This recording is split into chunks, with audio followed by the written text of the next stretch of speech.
The interrogation chamber hummed with alien technology as Alexander Chin stood before the containment field, studying his captive with a mixture of professional detachment and genuine curiosity.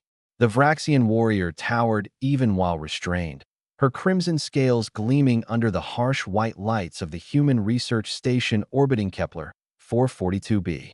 "Your kind makes a mistake," Anavex snarled, her forearms straining against the electromagnetic shackles.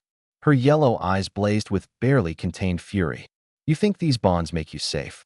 You think they make you strong?" Alexander adjusted his datapad, recording her vital signs.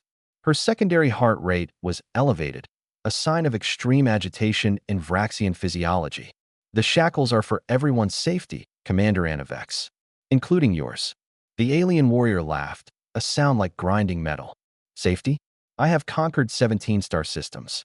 I have led the Crimson Fleet through the Nebula Wars. I have broken siege lines that your species couldn't comprehend." She leaned forward, the containment field crackling against her scales. "And you dare speak to me of safety? You're also 300 light-years from your fleet," Alexander replied calmly.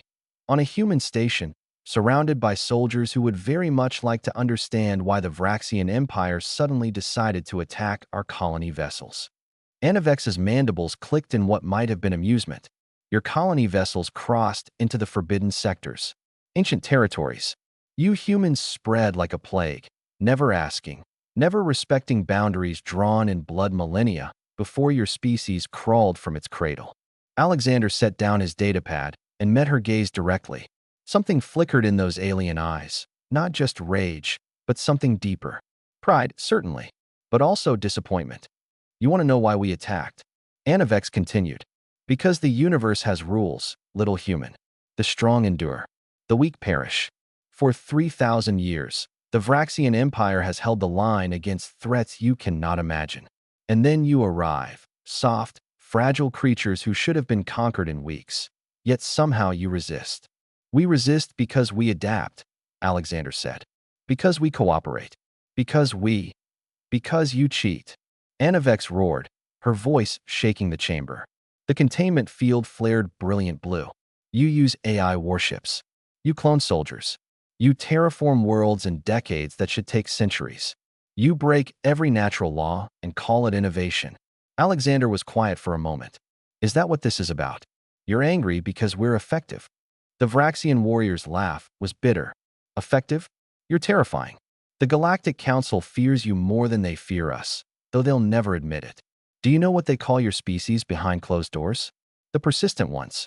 The unkillable swarm." She shifted, her shackles humming with energy. "They fought the Vraxians for millennia and earned our respect through strength. But you humans? You lose battles and return stronger. You lose worlds and build new ones. You lose soldiers and make more.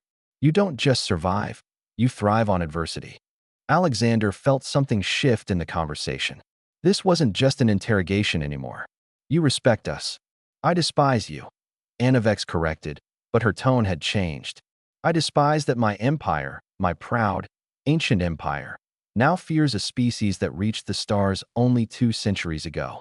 I despise that our war strategists lose sleep calculating human unpredictability factors. I despise that when I was captured during the Battle of Arcturus Station, my own high command wrote me off as dead because they assumed you would torture me with your infamous psychological manipulation techniques."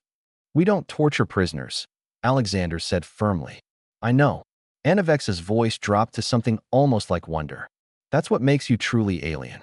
You captured me, the commander who destroyed your mining outpost on Halcyon 4. You have every right to vengeance by any civilized species standards.